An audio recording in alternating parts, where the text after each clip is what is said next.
everybody. Welcome to my little pop-up lecture for week 6. The hat is back. It's cold again. So the hat has made its appearance, perhaps the last one of the season, which is so sad because this hat is so comfy. But so this week we are now entering the medieval world. And this is probably one of my favorite periods in history because it's often overlooked. It's often kind of seen sometimes as like this gap between ancient Rome and the Renaissance. But that's unfortunate because there is so much happening during this time period. They used to call it the Dark Ages. It's no longer called that anymore because it was not dark at all. Quite the opposite.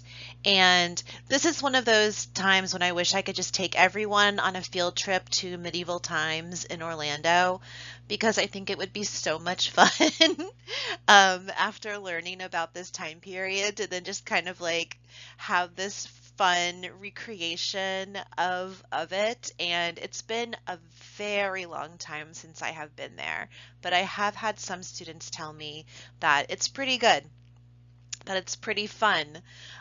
So if you are feeling inspired after our section on the medieval time period, go treat yourself to some medieval times, and then you can act like the historian and judge if everything is being done right. I would imagine maybe not all, or that might not be as much fun. So what I want you to do is I want you to imagine this just for a moment. So close your eyes, allow yourself to just travel far, far, far back in time to the year 480. You are now living in what used to be the Western Roman Empire. And you grew up in a world where the roads connected cities across continents, where taxes were collected through an organized system, where laws were written down and courts existed to enforce them, and where there was also an emperor, whether you liked him or not, who symbolized political order. And now that system is gone. Not because civilization vanished overnight, not because people suddenly forgot how to build or think or trade or worship, but because centralized political authority completely fractured.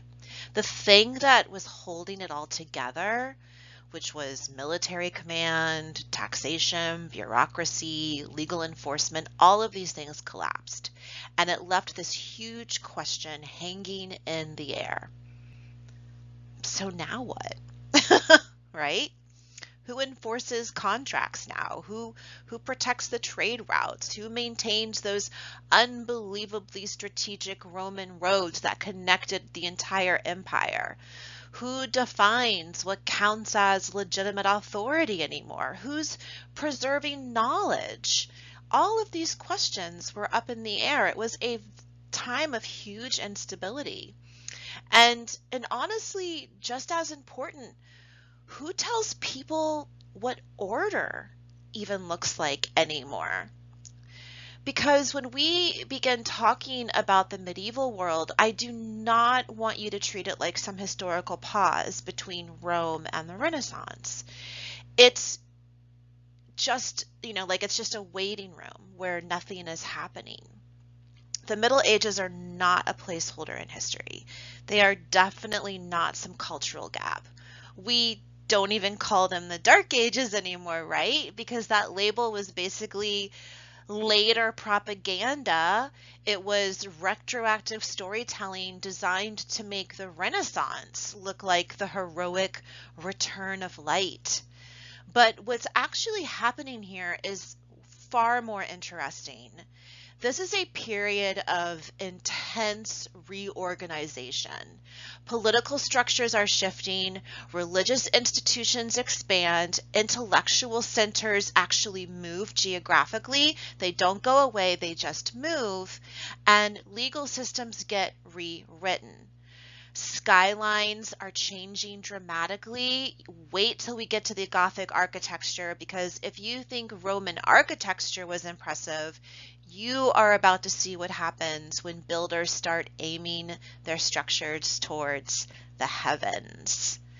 And belief systems are solidifying, they fracture, and then they reform again in ways that are going to shape Europe for centuries. So the medieval world is not defined by absence or darkness at all. It's defined by the search for order. And once you see that, everything else is going to start to really make sense.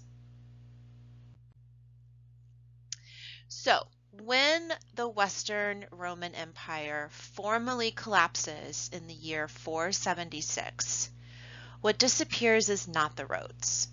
The roads remain, the cities remain, Latin, the language Latin is remaining, a lot of the traditions remain, right?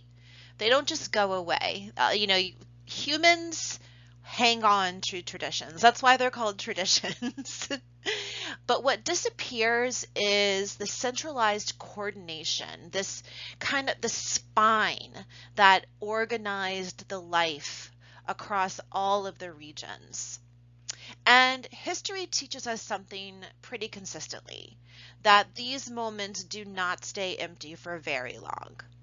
So in Western Europe, as imperial authority in Rome starts to fade, the institution that gradually starts to step forward to provide continuity is the Christian church.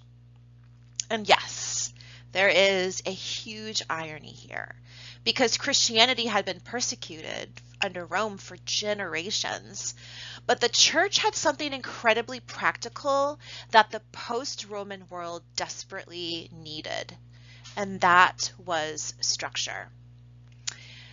The church, the Christian church, had hierarchy, it had literacy, it kept records, it had a local presence. So if you're living in a small town in 6th century Gaul, you might not know who your king will be next year, but you do know who your bishop is. You know where the local church is. You know the calendar of feast days. You know where you can take disputes to be mediated. You know where someone is keeping track of marriages, deaths, land arrangements, and all community responsibilities. That's the church. So the church becomes, in Western Europe, not just religious authority, but a kind of social infrastructure. It offers continuity, legitimacy, and an actual framework for people to have a daily life. Now, in the East, a little bit different. Rome does not collapse in the same way in the East. The Byzantine Empire continues under imperial governance and under the Emperor Justinian.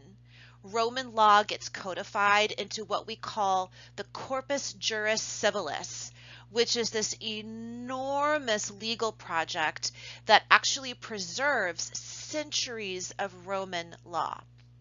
And that matters because it ends up shaping European legal systems later, including civil law and canon law. And Emperor Justinian also builds the Hagia Sophia, which is not just a church, it is a statement. It communicates imperial authority and divine legitimacy at the same time, which is very Roman, right? You guys just talked about this last week when you looked at how ancient Rome used buildings and art and statues and coins to promote a message. And that is still happening as well. Like I said, these ideas, especially if they're really good ones, they don't go away. So it's the old empire's political language, but now it's being translated into Christian architecture. So instead of thinking about the medieval world as the end of Rome, it actually is more accurate to think of it as Rome transformed. Politically divided, geographically shifted, culturally evolving, but still very deeply concerned with all of the things that Rome was concerned about: legitimacy, law, and authority. And obviously, Christianity undergoes an enormous transformation during this time, right? This is one of the most dramatic power shifts in world history. I do not say that lightly. For nearly 3 centuries, Christianity existed on the margins of Roman society. Christians gathered very quietly, they met in homes, they were viewed with suspicion, and crucially, they refused to participate in emperor worship, which in political culture was not just religious ritual, it was civic loyalty. So refusing to do that was interpreted as being disloyal to your emperor and to the state and to Rome.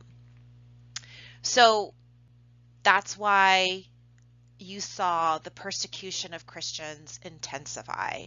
They were imprisoned, they were executed, and some of those that were executed became martyrs.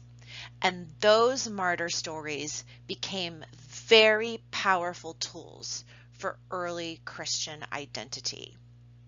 So imagine the psychological shift when in the year 313, Constantine legalizes Christianity through what's called the Edict of Milan. You go from secrecy to legality, from being on the margins to now being tolerated. And then within decades, now you go from being tolerated to actually favored as the imperial patronage starts to fund churches. The bishops are gaining influence. Clergy become political advisors, and Christianity itself becomes increasingly embedded within the structure of power. So by the year 380, under the Emperor Theodosius, Christianity becomes the official religion of the Roman Empire. And here is where it gets really interesting. So once Christianity is aligned with state power, theological disagreement becomes politically dangerous. Because now ideas are not just personal beliefs, right? They are now stability issues, which means debates about doctrine are no longer just spiritual. They become tied to law, authority, and public order. And that leads us to the next big question. And it's the one that kind of sets up our whole week this week. What happens when knowledge and ideas begin to move faster than the institutions can control them?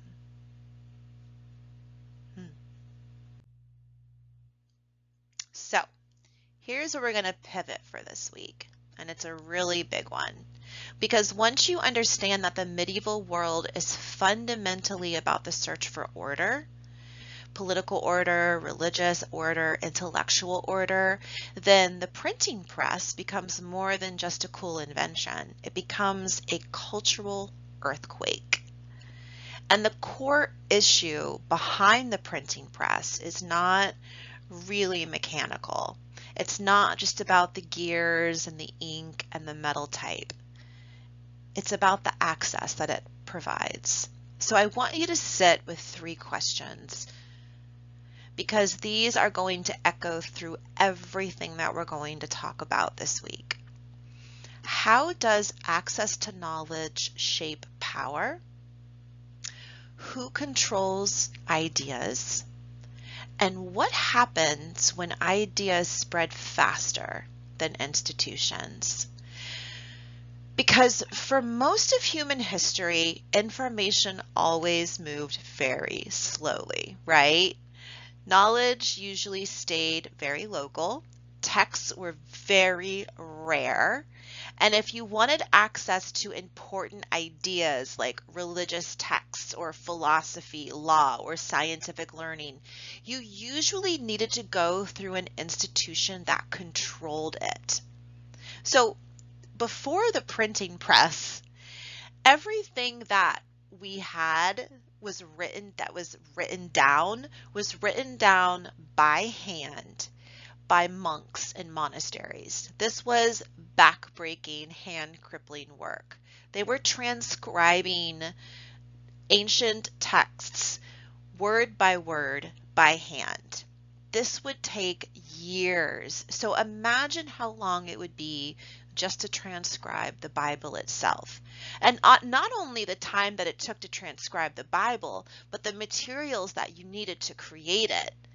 You know, you had the ink, you had to provide that, the paper that was used. So to have something like a Bible before the printing press was very, very rare. But the printing press starts to disrupt that arrangement. And once that disruption starts, it does not stop neatly. It spills into religion and politics, science, education, and even the way people think about authority itself. So before we get to Gutenberg, the inventor of the mechanical printing press, we need to appreciate what came before him because it helps explain why the printing press hit with such force. In medieval Europe, books were copied by hand, painstakingly, often in monastic scriptoriums, where monks and trained scribes produced texts line by line. As I said before, this is labor-intensive work, and it's also highly specialized work as well. You need training to read well enough to copy accurately. You need the skill to write consistently, and you need the materials, which were not cheap. So a lot of manuscripts were produced on parchment, which comes from animal skin, and that alone tells you something about the cost. Then you add ink, illumination, decorative initials, and the sheer time it takes to create just one book. And you start to realize that a manuscript is not just a text. It is an object of huge investment. So when we talk about this manuscript culture, we're talking about a world where knowledge is very physically slow. It's materially expensive and also very socially controlled.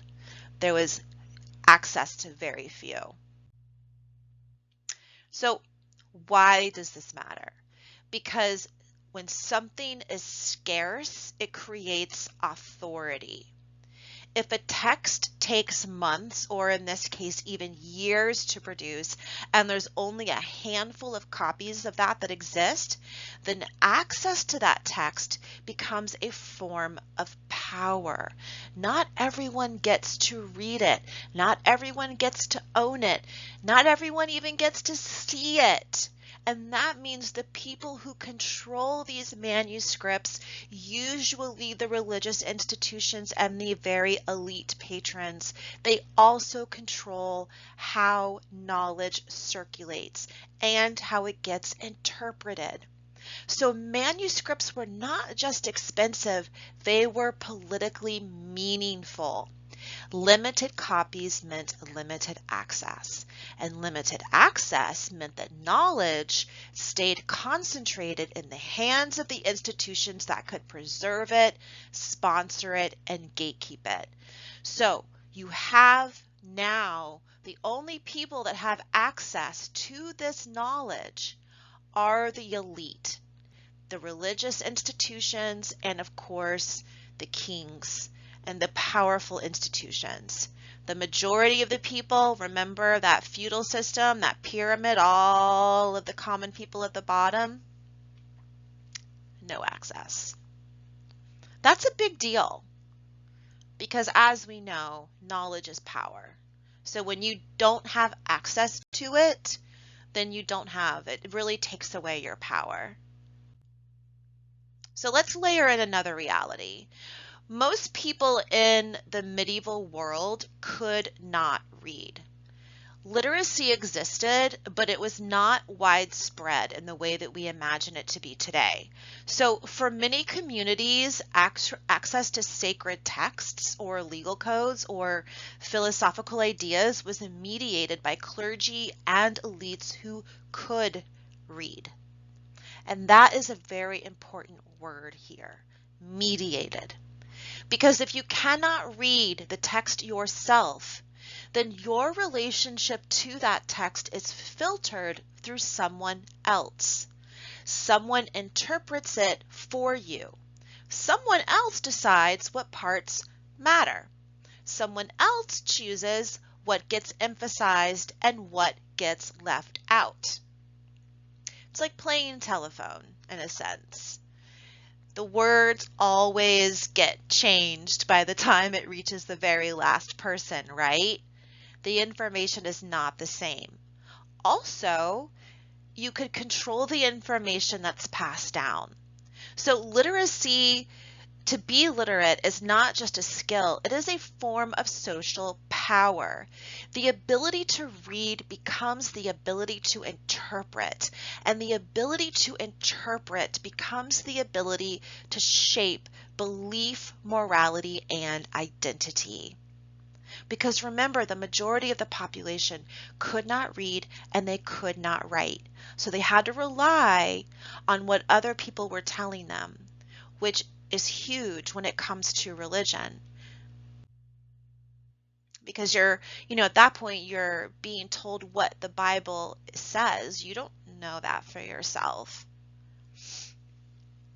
So let's now widen our geographical lens here a bit, because Europe is not the only place where knowledge is being preserved, developed, and circulated. I know sometimes in a lot of humanities courses we focus mostly on Western history, the Western canon, but I don't like to do that in my courses. I like to spread it out because, as you know, this place, Western Europe wasn't the only place that existed. So during the Islamic Golden Age, there are major expansions in paper production and book culture. Knowledge networks stretch across regions, and scholars are preserving and translating Greek philosophy while also producing advances in mathematics, medicine, astronomy, and more. So while most of medieval Europe often relies on manuscript culture that's tightly bound to church institutions, the broader world includes this robust scholarly ecosystem where texts are circulating through libraries, scholars, and these intellectual centers. And this matters because the medieval world is not isolated. These are ideas, they're moving, they're cruising around, they're moving across borders, especially through trade, right? We forget, that's the reason why a lot of these ideas are crossing borders, because people are trading, people are traveling. There are these translation movements happening. There are cross-cultural contacts happening. So when we talk about knowledge, we are not talking about, like a single little pipeline, like burp, burp, that's just moving through one little pipeline. No, there are multiple networks interacting all over time here. I've always said that if I could go back in time, I love the medieval period, but I would have wanted to just be in this Islamic golden age, because it was a celebration of philosophy and math and astronomy. And it was different because in Western Europe, you had the church controlling access to all of this. And the Christian church, was not about that at all. So you had two very different things happening. And then you ask yourself, well, what happened? Where did all that knowledge go? And, that comes from the Crusades and the invasion of the Islamic Empire by the Christian Crusades. I'm not really going to go into detail in this lecture this week because there's just so much to talk about. But if you're interested in that, I highly recommend you to look it up or email me. We can chat more about it. Okay, so let's get to Mr. Gutenberg himself. Now, around the year 1450 in Germany, Johannes Gutenberg develops a system that combines movable metal type with a mechanical printing press. And this allows for the mass production of texts in a way that is faster, cheaper, and more scalable than manuscript copying. Now, I just want to also point out that this is not the first invention of its kind. In China, they were doing block printing from the year 800. So, not mechanical, movable metal, but you can see that, these ideas obviously don't just pop out of somewhere. So this isn't the beginning of people using, print block type of printing. That had already occurred. But now what Gutenberg has done is sort of created this mechanical metal version of it, which allows for a quicker mass production of these texts, obviously making it cheaper. And, it's a whole package. It's not just one invention, right? The press mechanism matters. The ink formulation matters. The ability to produce consistent pages matters. So because what Gutenberg creates is not just a new way to make books, it's a new way for information to move through society. Now, here's an interesting fact about Johannes Gutenberg that a lot of us may not know. He died penniless.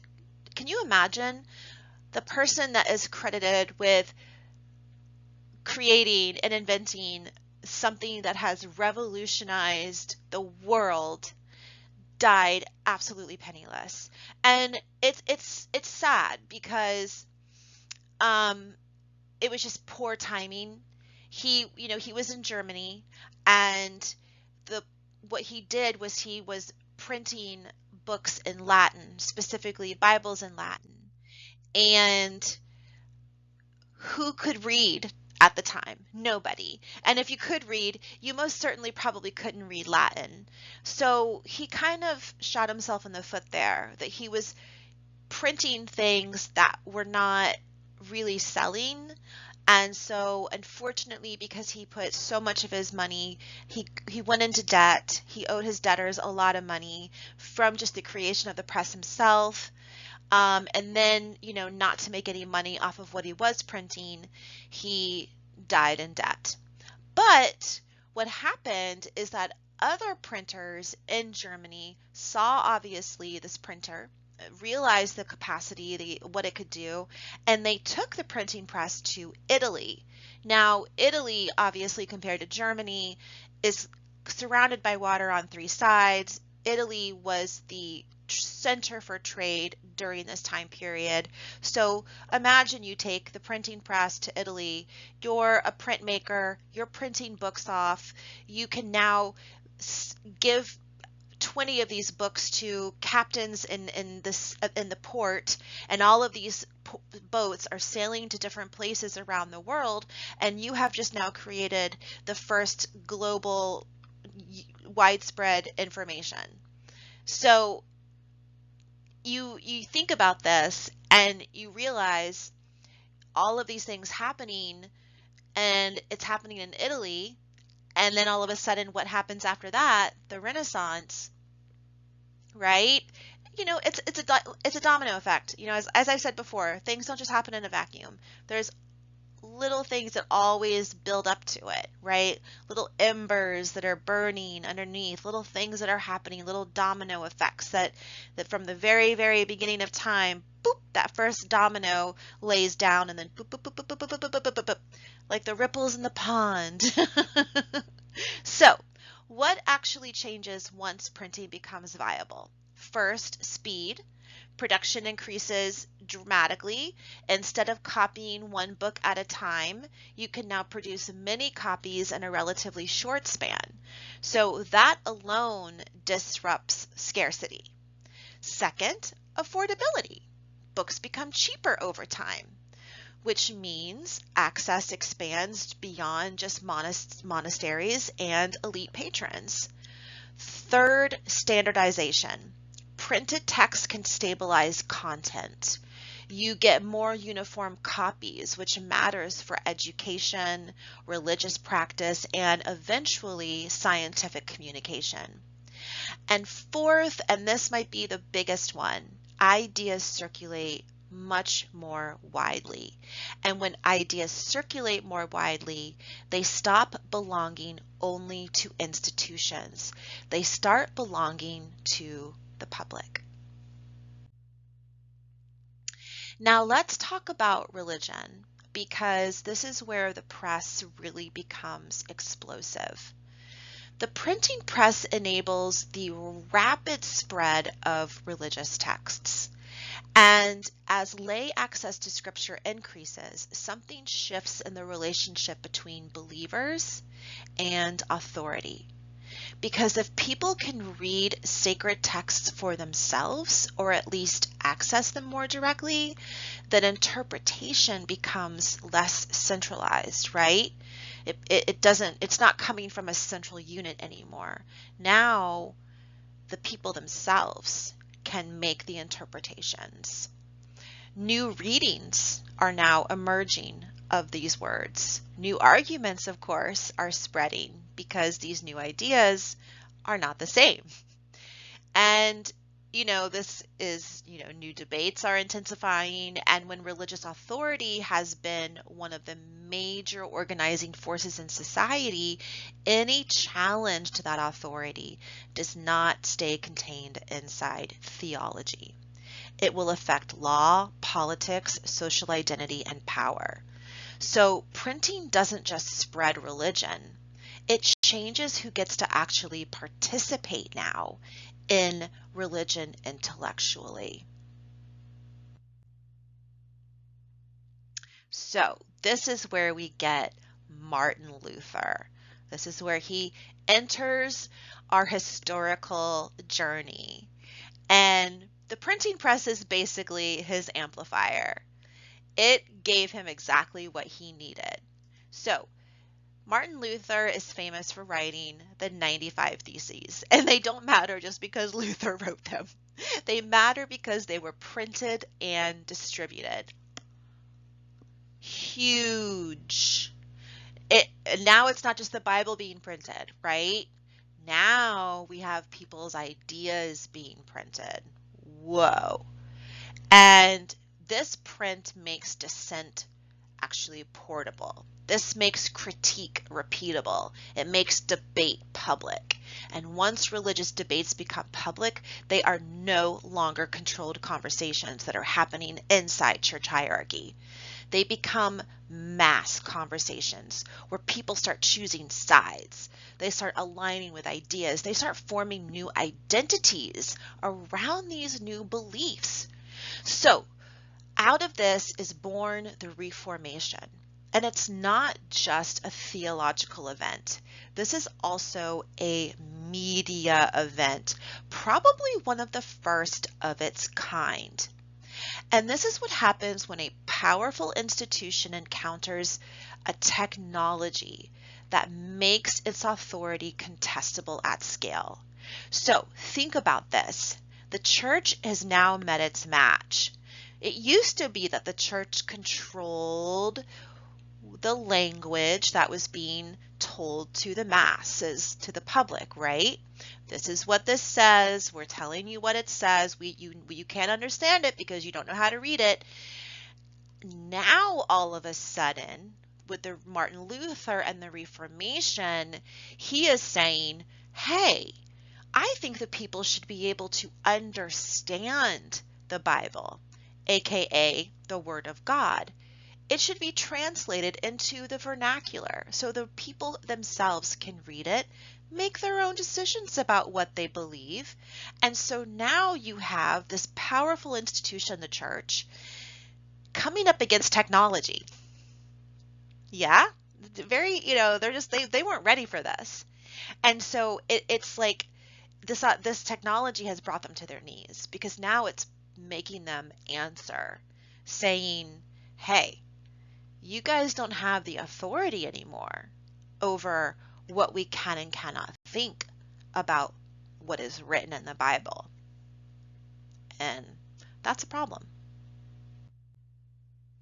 So now you have information spreading like wildfire, right?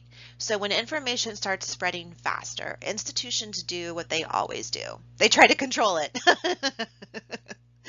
That's where censorship comes in. The banned book list. This is the beginning of the banned book list. No, we didn't invent it. We didn't invent it. This is when it begins, is during this time period. Because before that, you didn't have books to ban because you didn't really have any way to print them. Now, all of a sudden, you have all these books that are being printed. So, oh no, you have to start banning stuff. So, you have banned book lists. I have an image over here in front of you where you can see the first cover of the banned book list. And I love this image, this medieval image here in the middle of the suns, and then these books kind of being burnt up here, and then you have an image here of books being burned. So this was happening during the medieval period. You had regulations, licensing, and church and state oversight of printing, because information revolutions create instability, and not because information is inherently dangerous, but because it disrupts the control. And whenever control is threatened, you see attempts to reassert boundaries. It's a tale as old as time, right? And what's fascinating is that the effort to regulate information, what does it do? It often makes it more visible. You know, it's the same as today. When you hear on the news that this book has been banned, you're like, well, hold on a minute. Now I want to read that book. It signals that ideas matter enough to suppress, which can ironically increase curiosity and spread.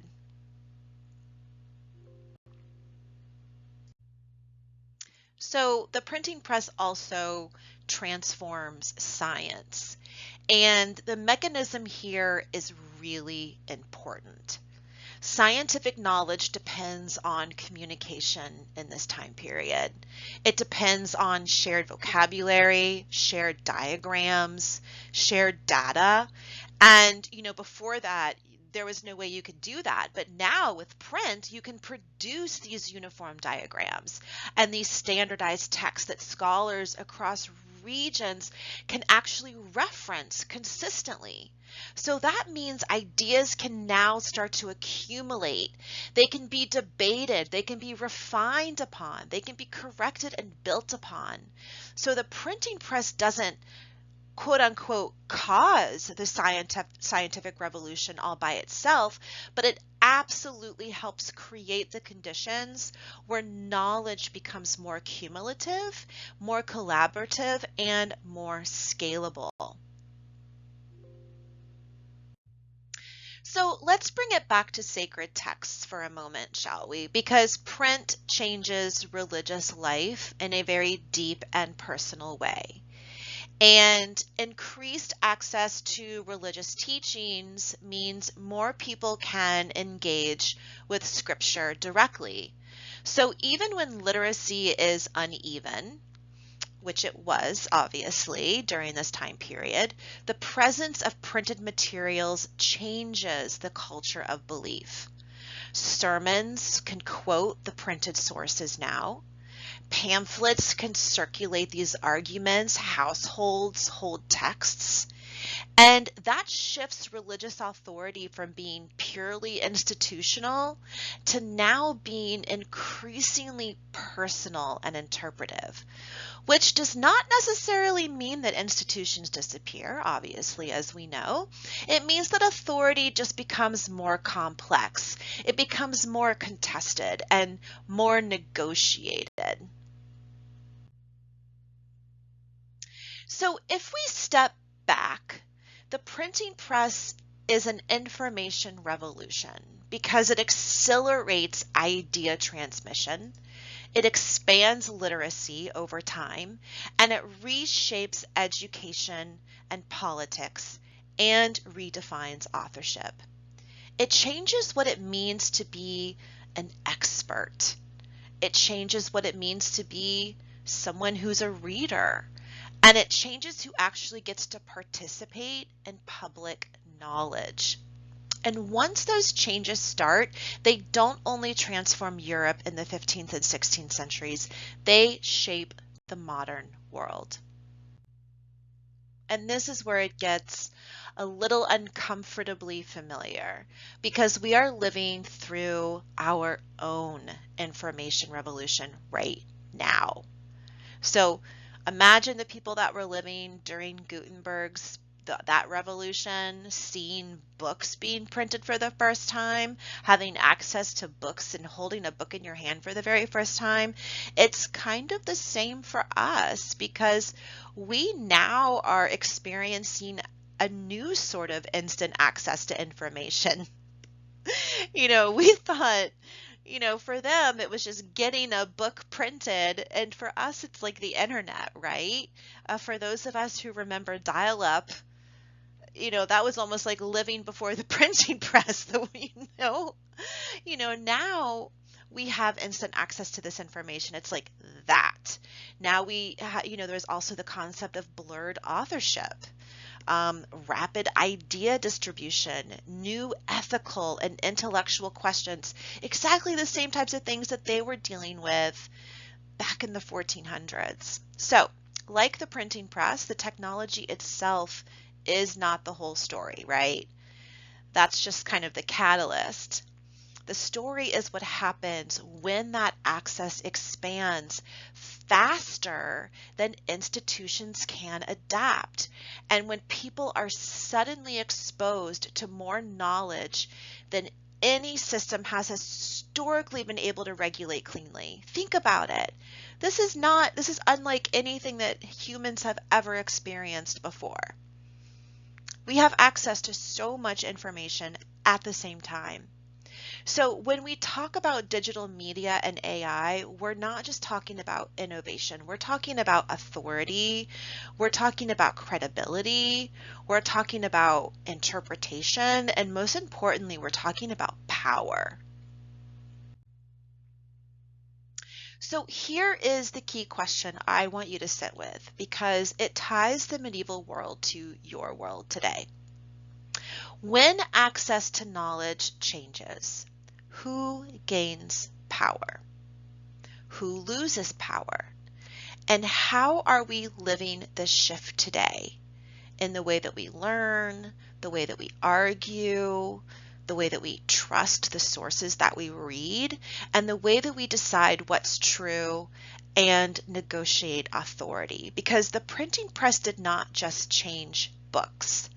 It changed society. And the real question is whether we recognize the pattern while we are inside of it. So now that we've walked through the collapse of Rome, the rise of intellectual Christianity and institutional Christianity, manuscript culture, the printing press, the Reformation, the ripple effects into science and modern information systems, let me just point out one thing. You are not just learning history this week. You are practicing how to think inside our own information revolution. So let's start with your discussion that you're doing this week, the birth and death of the printing press. So in that discussion, you are choosing 2 prompts from the ones that I've given to you that stretch across centuries. So, you could choose to talk about Gutenberg's original printing revolution, to 3D printing, to AI generated books. What I want you to do is notice what connects all 3 of those things, right? What does each one have in common? Each one is about replication. It can create something very quickly, repeatedly. Each one is also about authorship. Each one is about what happens when creation becomes scalable. So when you respond to the Gutenberg prompt this week, you're not just summarizing, what he did.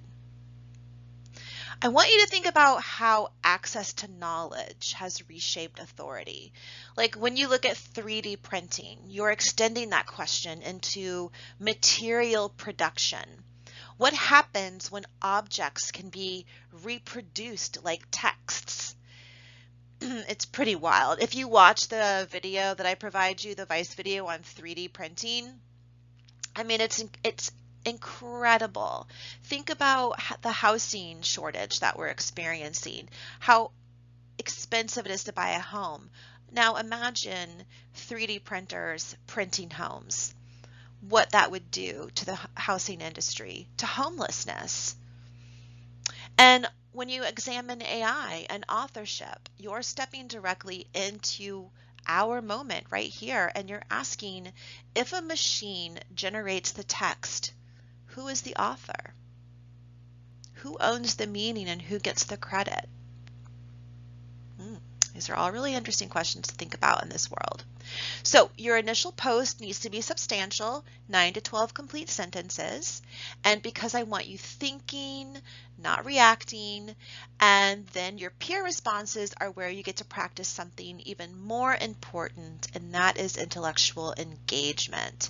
So not just like, hey, I agree, good post, but I want you to build on other ideas. I want you to question assumptions. I want you to, kind of complicate arguments respectfully. And one response to someone who thinks like you and one response to someone who doesn't. Sometimes that's kind of, a good way to fill in your peer responsives. It gives you like a good way to build perspective. Now, let's talk a little bit about your second assignment. And that is the reflection that you're doing about what sacred texts teach us about being human. This is where we actually are moving from the information to wisdom. So in part A of the reflection, you're being asked to select at least 2 quotations from Buddhism, Christianity, or Islam. And in your content, I've provided you with several quotes that you can use. You just need to make sure that you go through the readings. And you're being asked what they reveal about living well, about being human. And I want you to approach this assignment as a scholar, not as a believer, not as a critic. We are analyzing sacred texts the same way we analyze cathedrals or Plato's allegory of the cave, as cultural works that shaped ethical frameworks. Why did those teachings resonate with you? Maybe they didn't. Why not?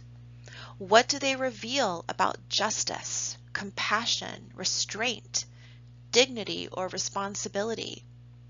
Then in part B, I want you to apply one of those passages from the sacred texts to a modern dilemma.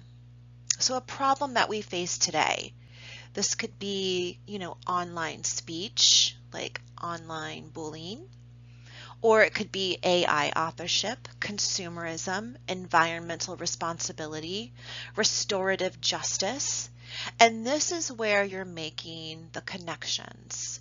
Because now you are taking an ancient text that was written a very long time ago, obviously, and you're going to place it inside a contemporary information crisis.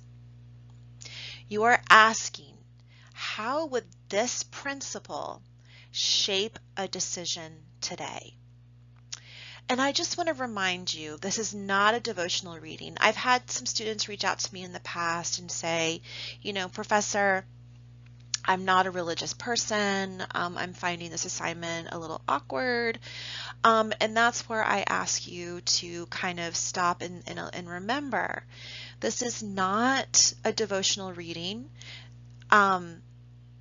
that this is intellectual application. Okay, I want you to step back and I want you to kind of see that from a scholarly perspective. And like I told a student last year who was kind of like hitting a bit of a wall with this assignment, when I was a student, growing up, I grew up in a home, very non-religious home. And so when I went to college and I started, meeting people and hearing about other people's faiths and beliefs, I was curious. I found it very interesting. So in college, I took every religious course that I could, not because I was religious, but because I just had a real desire to learn and understand just history, humans' connection to belief and faith and to theology itself.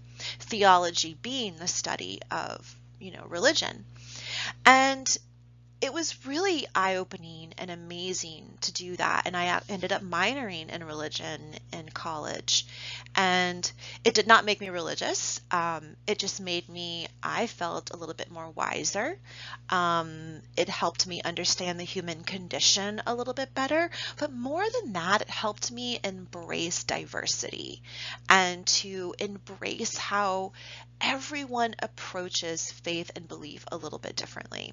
So that's why I ask you to, approach the reflection assignment from a scholarly perspective. Put on your scholarly hat, whatever that may look like when you do this assignment, and, look at it from a way to kind of examine humanity and how throughout history, regardless of what humans believed, regardless of the region of the world that it came from, how every human society has wanted to find answers to a lot of the same things.